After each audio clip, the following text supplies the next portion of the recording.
दुनिया भर के अंदर और ख़ास तौर पे मिडिल ईस्ट के अंदर जो लिविंग स्टैंडर्ड्स हैं वो बहुत हाई हैं, मिडिल क्लास के भी, उसके अलावा जो वहाँ पे अपर क्लास उनके तो ऑब्वियसली होते ही हैं। अब पाकिस्तान के अंदर कैसे लिविंग स्टैंडर्ड्स हैं, आइए बात करते हैं। आ, देखिए जी, दुनिया की जो मिडल ईस्ट की जो आप बात करते हैं ना, वो बड़ा एक एक्सेप्शनल केस है। मिडल ईस्ट आप देखें, आज से 40 साल पहले वो बेचारे कुछ भी नहीं थे। उनको एक मौका मिला कि उनके पास वसाइल आ गए और उन्होंने उन वसाइल को ना बैठ के प्लान किया। जैसे हमने इस्लामाबाद का शहर प्लान किया ना, एक ही शहर हमने प्लान किया जो कि इस्लामाबाद है। आपने देखा कि पूरे पाकिस्तान से मुनफरद और मुख्तलिफ है। वही लोग इधर भी आते हैं और बाकी पाकिस्तान में जाते हैं। वो कुछ देखते हैं हम कि लोग शॉपर फेंकते हुए गाड़ियों से नज़र आते हैं, लेकिन ज़्यादातर लोग जो वो नहीं फेंकते, उन्हें अंदाज़ा है कि ये साफ़ जगह है। तो प्लान करके क्योंकि उन्होंने बनाया तो इस वजह से उनको बड़ा फ़ायदा हुआ। फिर डिसीजन मेकर बड़ी सेंट्रली थी, इस वजह से फ़ायदा हुआ। जो हम इसके अलावा भी जो हमारे लोग हैं ना, उनकी भी आदत है नहीं अपने किसी मिट्टी वाली जगह में जाके वो मतलब वो प्रेफर नहीं करते कि वो एक अच्छी लिविंग गुजारें। उनकी कोशिश होती है कि हम किसी अच्छी जगह पे ना जाएं, हम बस किसी ऐसी जगह पे चले जहाँ हमको ज़्यादा कुछ मिल जाए। एक्चुअली उनकी आदत हो चुकी है। देखिए, दो बातें हैं, एक तो गुर्बत, दूसरा एक्सपोजर का ना होना। बिल्कुल। जो एक्सपोजर है ना, वो आपको एक अच्छी लाइफस्टाइल की तरफ लेके जाता है। फिर ये कि ना, हर इंसान के अंदर वो होता है। देखिए ना, बैरियर टाउन है, इन्होंने रोड साफ करके दिखाया है और लोगों को दिया है। अब लोग आके इन्वेस्टमेंट करते हैं, यहाँ आके रहते हैं, वो एक लिविंग खरीदते हैं। वो ये लोअर मिडिल क्लास लोग हैं ज़्यादातर। Middle class, low middle class लोग हैं। अमीर लोग जो है ना, वो तो इस्लामाबाद में ही वो तो ज़्यादातर वही हैं, यहाँ भी हैं, लेकिन ज़्यादातर वो क्लास है कि जिसको एक अच्छी लाइफस्टाइल चाहिए थी। इन्होंने ये देखा कि यहाँ ये कमी है, तो ये बैरियर टाउन ने और DHA और बाकी लोगों ने देना शुरू किया, तो लोगों ने लेना शुरू किया। बिल्कुल। इसमें एक चीज़ ये है कि जो बैरियर टाउन के अंदर लोग रह रहे हैं, अगर 5 मरले का घर बैरियर टाउन में, वो 2 करोड़ तक जा चुका है। हाँ। उसका मतलब है कि लोअर मिडिल क्लास यहाँ नहीं रही, यहाँ पे अपर मिडिल क्लास है। फिर बिल्कुल मिडिल क्लास जो कह सकते हैं, जो कि अपर मिडिल क्लास होने वाली है, सिर्फ वो लोग रह रहे हैं यहाँ पे। नहीं, लेकिन होरी टाउन में भी तो 1.5 करोड़ का घर है ना, 5 मरले का। बिल्कुल, होरी टाउन में तो वहाँ वो पे क्या, कौन सी इसी वजह क्लास से है? वहाँ पे हालात भी ऐसे हैं कि वहाँ पे हर जगह पे आपको मिट्टी मिलेगी, आपको चलने की जगह नहीं मिलेगी वहाँ पे कहीं पे भी। नहीं, वो तो मेंटेनेंस नहीं है ना। देखो, मेंटेनेंस, और आप घर है फर्ज करें, स्टैंडर्ड बिल्कुल। बेड शीट से लेके आपका घर है, डाइनिंग टेबल, सोफे, अगर आप उसको थोड़ी झाड़ पूंछ नहीं करेंगे तो वो तो गंदा हो जाएगा। तो लिहाजा ये मसला सिर्फ जो एक समझ आता है ना, वो ये है कि जो वो क्लास है, जो पुअर क्लास थी, थोड़े उनका वसाइल आ गए, लेकिन उनको ज़िंदगी गुजारने का हुनर और फ़न नहीं आया। क्योंकि ना ही कोई अदारा यूनिवर्सिटी सिखाती है, ना कोई स्कूल, ना कोई कॉलेज, ना कोई सिखाता है।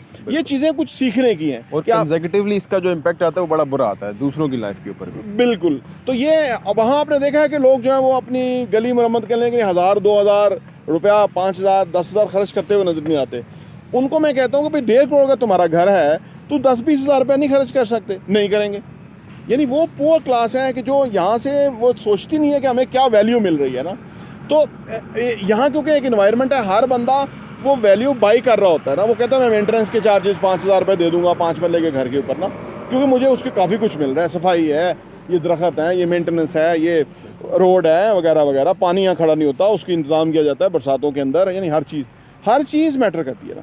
अगर फ़र्ज़ करें कोई पैसे देगा ही नहीं, तो वो बहरिया टोन अपनी जेब से कब तक लगाता रहेगा? तो लिहाजा ये एक इन्वायरमेंट है जिसके अंदर कोई भी आता है। जैसे दुबई एक इन्वायरमेंट है, वहाँ कोई भी जाता है तो वो सिविलाइज हो जाता है, जैसा भी हो। इसी तरह ये बहरिया टाउन एक इन्वायरमेंट है कि जहाँ कोई भी दाखिल होता है तो वो इसके अंदर इसको अडाप्ट कर लेता है। जहाँ ये इन्वायरमेंट क्रिएट नहीं किया गया, जैसे गौरी टाउन का इलाका है, या ऐसे और बहुत सारे इलाके हैं, पाकिस्तान भर में ऐसे इलाके हैं। बिल्कुल। लोग तो इतने ही यानी इतने ही सरमाए वाले लोग वहाँ रह रहे हैं। बिल्कुल। बैरियर टाउन ने यहाँ काफ़ी मसाइल को हल किए, लेकिन उसके अलावा अभी भी यहाँ पे काफ़ी सारी खामियाँ हैं, काफ़ी कमियाँ यहाँ पे अभी भी। वो तो हैं, वो तो हर वक्त रहेंगी। देखिए, जो लाइफस्टाइल है ना, वो आपकी चॉइस होती है, आप क्या चॉइस करते हैं ना। लेकिन लोग क्योंकि पैसे को देखिए, पैसा किस लिए होता है कि आप पैसे को स्पेंड करें एक टूल के तौर पे, और आप उसके लिए वो वैल्यू खरीद लें। बिल्कुल, वैल्यू खरीदे, कंफर्ट खरीदे। गरीब आदमी जो है ना, ये नहीं समझता कि मेरा पास जो पैसा है उससे मैं वैल्यू खरीद सकता हूँ। मैं इलाज मालजा अच्छा ले लूँ तो वो मेरे लिए फ़ायदेमंद है। वो इलाज मालजा भी नहीं लेगा अच्छा, उसकी जान चली जाएगी, ठीक है ना। फिर वो जो यानी पहले तदाबीर है अख्तियार करने के, आप बीमार पड़े ही ना, वो भी नहीं करेगा, ठीक है ना। तो ये एक मामला है। जहाँ तक आपने लाइफस्टाइल की बात की ना कि जी दुनिया भर में बेहतर हो रही है, हमारी सोचों का मसला है, हमारी एजुकेशन का मसला है, एक्सपोजर का मसला है, हमारा जो पैथेटिक माइंडसेट है उसका मसला है। ये पॉलिटिशियन भी वही है ना। ये पॉलिटिक्स के अंदर भी एक पैथेटिक माइंडसेट है जो कि बदल नहीं रहा। वो बदलेगा तो चीज़ें चेंज होंगी। जो ख़ानदानी सियासतदान हैं यही रहेंगे तो यही होगा। दुनिया भर में इसी तरह से ही है। जब वो चीज़ें चेंज होती हैं, नई पौध आती है, न्यू जनरेशन आती है, तो वो कोई out of the box thinking करती है। वो कहती है यार शहर गंदे हैं तो इनको साफ़ करो, तो क्या इंतज़ाम करना है। वो एक अच्छी कंपनी जो कि बेसिकली देखें काम कहा जाता है कि मोटिवेशन जो है ना वो बुनियादी तौर पे पैसे से नहीं होती। लोग कहते हैं ना पैसा बड़ी मोटिवेशन है, लेकिन ज़्यादा बड़ी मोटिवेशन है कि उस काम पे उस बंदे को लगाना कि जो जिसका शौक़ है या जो पैशन है उसका। मलक रियाज का बैरियर टाउन पैशन था, उन्होंने बना दिया।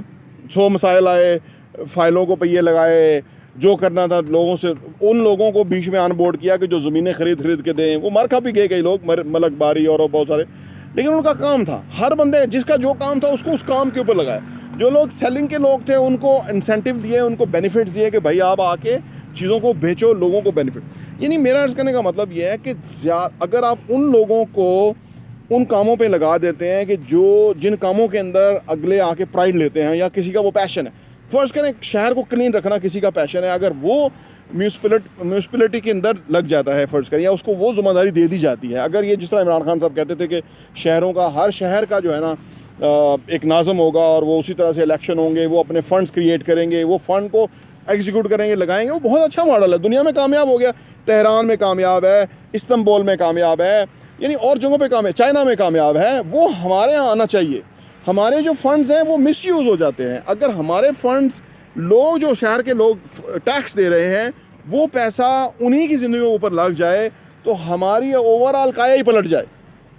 लाहौर, कराची, इस्लामाबाद, पेशावर, हैदराबाद, फैसलाबाद, मुल्तान, ये सब शहर, सियालकोट, गुजरांवाला, ये सब शहर जो हैं वो उनका पैसा लगे और वो प्राइड फील करें। टैक्स के अलावा भी लोग जो उनके पास अगर कोई रिसोर्सेज हैं, कोई उनके पास हैं, तो वो अपना जो लाइफस्टाइल उसको बेहतर करें। वो मज़ीद अपने उसी लाइफस्टाइल के अंदर रहना चाहते हैं, वो अपनी उसी मिट्टी के अंदर, उसी गंद के अंदर रहना चाहते हैं। वो नहीं बाय चॉइस नहीं। देखें ये देखें ना, देखें लीडर्स क्या होता है। लीडर बेसिकली इन्फ्लुएंस करता है लोगों को ना, इंस्पायर करता है लोगों को। तो लाइफस्टाइल के अंदर भी जैसे ये मैंने बताया कि बहरिया, DHA या और सोसाइटियाँ हैं, ये इन्होंने लीडरशिप का रोल अदा किया है। बाकी अब और बहुत सारी सोसाइटियाँ आ रही हैं। पता नहीं कौन सी सोसाइटी थी कि छोटी सोसाइटी थी जो उन्होंने भी उस तरह, यानी हर सोसाइटी अब कोशिश करती है कि यही स्टैंडर्ड, क्योंकि कस्टमर को ये स्टैंडर्ड चाहिए, उनको ये स्टैंडर्ड डिलीवर किया जाए। तो ऐसे लोग चाहिए होते हैं कि जो लोगों को इंस्पायर करें। लोग मिट्टी में नहीं रहना चाहते, लोग गंद में नहीं रहना चाहते, उनको इंस्पायरेशन नहीं है। लगता है कि पाकिस्तान में लोग रहना चाहते हैं, ऐसा लगता है पाकिस्तान में लोग रहना चाहते हैं। पाकिस्तान में लोग रहना चाहते हैं। उसके अलावा भी जो आप इस्लामाबाद का कह रहे हैं कि इस्लामाबाद बड़ा प्लान है, अगर इस्लामाबाद के सेक्टर है उसके अलावा आप देखें तो वहाँ पे तो कुछ भी नहीं है। आप अगर इस्लामाबाद का जो सेक्टर है, सेक्टर I-8 से निकलते हैं, जो एक्सप्रेस वे उसके लेफ्ट राइट साइड पे देखें, कूड़ा पड़ा हुआ है हर तरफ। एक्सप्रेस वे है, इस्लामाबाद कैपिटल का एक्सप्रेस वे है, उसके हर तरफ कूड़ा पड़ा हुआ है। उसके अलावा बाकी वहाँ पे कोई रोड्स नहीं बने हुए। रोड जो बनते भी हैं वो खुद लोग बनाते हैं, वहाँ फिर पानी आ जाता है, फिर रोड टूट जाता है। तो वो जो इस्लामाबाद प्लान है वो भी बहुत छोटा सा इस्लामाबाद जो प्लान है, इसमें कोई और कोई है नहीं। इस्लामाबाद तो एक्सपेंड ही बहुत हो गया ना, क्योंकि डिमांड और रिक्वायरमेंट बहुत है। इस्लामाबाद, लाहौर, कराची 3 बड़े शहर हैं जहाँ पे लोग आ रहे हैं। सबसे ज़्यादा इस्लामाबाद की तरफ लोग रुख करते हैं कि भाई यहाँ एक बेहतर लाइफस्टाइल है, शहर अच्छा सा, बाहर से इधर लोग आते हैं। तो जो जितना यहाँ रश पड़ा है, जितना जो प्रेशर है यहाँ पे, उसके मुताबिक तो वो उनको डील नहीं कर पा रहे ना लोगों को, क्योंकि उसमें CDA फेल है। क्योंकि CDA का काम था कि वो आगे कोई सोसाइटियाँ डेवलप करती कि लोग आके वहाँ रहते। अब खुद से सोसाइटियाँ, बिल्डिंग, ये चीज़ें बन रही हैं। अब सवाल पे अब देखिए ना, आज के दौर के अंदर है कोई बिल्डिंग कहीं बन रही है और 10 स्टोरी बिल्डिंग है और उसके नीचे अंडरग्राउंड कार पार्किंग नहीं है, तो किसी अथॉरिटी को वो अप्रूव ही नहीं करना चाहिए। देखिए ना, लेकिन आज भी बिल्डिंग्स बन रही हैं शहरों में और उसके आगे पार्किंग नहीं है, छोटी सी सड़क है, वहाँ 4 गाड़ियाँ खड़ी होंगी, वो सब रोड जाम हो जाए। तो ये क्यों है? क्योंकि वो जो बैठे हुए हैं, जिन लोगों की जिम्मेदारी है, वो अपनी जिम्मेदारी अदा नहीं कर रहे। तनख्वाह, मरात, आसाइशें, सहूलतें सारी ले रहे हैं, लेकिन वो डिलीवर नहीं कर रहे। ये तो अभी हम बात करें ना कि इस्लामाबाद के अंदर की जी यहाँ पे कूड़ा वगैरह इस तरह की चीज़ें, जो लिविंग स्टैंडर्ड है वो इस्लामाबाद में पूरे पाकिस्तान कंपैरेटिवली थोड़ा बेहतर है। थोड़ा बेहतर। दुनिया भर में तो हर गली के साथ ग्राउंड है, दुनिया भर के अंदर लाइट जाती नहीं है, 24/7 इंटरनेट है दुनिया भर के अंदर। यहाँ तो इंटरनेट बंद कर देते हैं। यहाँ तो लिविंग स्टैंडर्ड तो बिल्कुल भी वो है ही नहीं पाकिस्तान के अंदर इस वक्त। तो देखें, ये हम एक ख़ास फेज़ में 75 साल में हम यहाँ पहुँचे हैं, जहाँ आप जैसे लोग जो है वो माशाल्लाह यंग जनरेशन जो है वो चीज़ों को पॉइंट आउट करती है, क्योंकि उनके पास थ्रू अवेयरनेस एक उनको दुनिया का पता लगा हुआ है। तो वो अपने आप को ना कंपैरिजन करते हैं कि हम कहाँ हैं, दुनिया कहाँ है। बस यही प्रेशर है कि जिसकी वजह से ये जो अथॉरिटीज़ हैं, ये जो काम नहीं करती, ये जो भी कवानीन बने हैं उनको इम्प्लीमेंट नहीं करवाती, जो बुनियादी हकूक़ नहीं देना चाहती, यही उनके ऊपर बहुत बड़ा प्रेशर है। और इस प्रेशर के अंदर इंशाल्लाह ताला वो ज़रूर जो है वो सही चीज़ों को करेंगे और ये पाकिस्तान बदलेगा, जिसके लिए हम पर उम्मीद है। और हमारी तो आप देखना 50 साल का मैं होने वाला हूँ और अल्लाह करेगा कि आने वाले कुछ सालों के अंदर हालात बदलेंगे। कौन रोक सकता है? आप सोचिए, किसी में देखिए कोई जहालत को प्रमोट कर सकता है, कोई लाकानूनियत को प्रमोट कर सकता है, वो कोई नहीं कर सकता। ये अखलाकी तौर पे बुरे हैं और जो लोग इसको प्रमोट करने वाले ग्रुपों के अंदर हैं वो अखलाकी तौर पे गिरे हुए लोग हैं। इस वक्त दुनिया उनको ऑलरेडी डिफ्रेंशिएट कर रही है कि ये वो लोग हैं कि जो लोगों की आवाज़ को दबाते हैं, ये वो लोग हैं कि लोगों के हकूक़ छीनते हैं, ये वो लोग हैं कि लोगों के ऊपर गासबाना कब्ज़े करते हैं, ये वो लोग हैं कि जो अपनी ज़िम्मेदारियाँ पूरी नहीं करते जितनी उनको पैसा मिलता है। यानी हर चीज़ जो है वो लोगों के सामने क्लियर होकर आ रही है। लोगों की डिमांड बहुत है कि चीज़ों को सही होना चाहिए। अब कब तक ये रेजिस्ट कर सकेंगे? लोगों की डिमांड ज़्यादा रेजिस्ट कर नहीं सकेंगे। बिल्कुल। तो सो आपको भी चाहिए कि आप अपना जो लिविंग स्टैंडर्ड है उसको बेहतर करें। अगर आपके पास कोई असासे हैं, आपके पास कोई इनकम है, तो उसको आप अच्छी तरह यूज़ करें ताकि आप एक ईज़, एक कम्फर्ट खरीद सकें अपने लिए और अपनी लाइफ को बेहतर करें।